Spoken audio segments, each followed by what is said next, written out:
Learning is a process where we change the way the neurons in our brain are linked together so we can produce the behavior we desire, like bake a cake, fix a car, program a computer, or speak another language. In the process, the brain reorganizes itself so that the neurons that fire together wire together. Regardless of what it is we are trying to learn, we take in information about the subject. We then process it by organizing and storing it into memory, and then when called upon, to produce the desired output. According to the science of learning, there are certain things we can do to make the learning process more efficient. Indeed, we would do well to apply certain principles from science to make learning English or any other language easier. The first principle is to take in information in manageable units, or what is commonly referred to as chunks. Our brains have limited capacity to process information, exceed the brain's processing capabilities, and the excess information won't be stored. Packaging bits of information into chunks makes them easier to recall. Remembering a 10-digit phone number is a good example. Trying to remember each number individually is difficult. It is much easier to do if we break the 10 digits into 2 groups of 3 and 1 group of 4 numbers.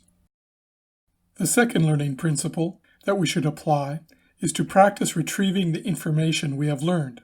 Essentially, that's what we do when learning to speak another language. At first, the task is difficult.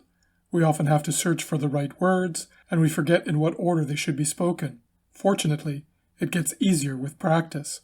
It's a good idea to get into the habit of reviewing what we have learned, because with each review session, it becomes easier to recall vocabulary or to apply a grammatical structure.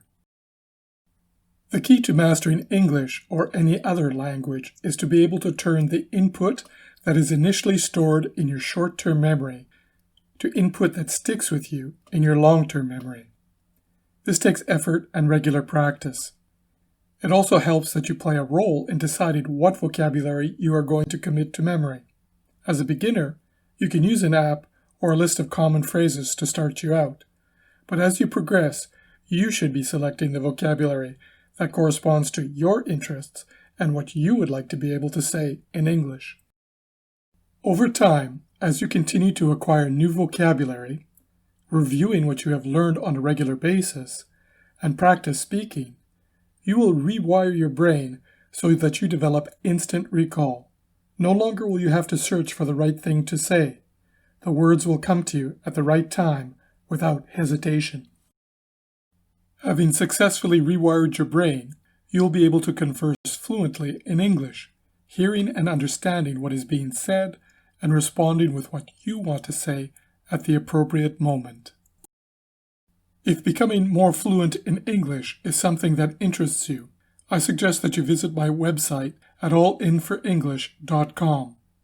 There you can learn more about me and my teaching method. The next step is to reserve a free consultation with me, and if you're interested, I will create a program of study which will help you attain your goals. Hope to hear from you soon.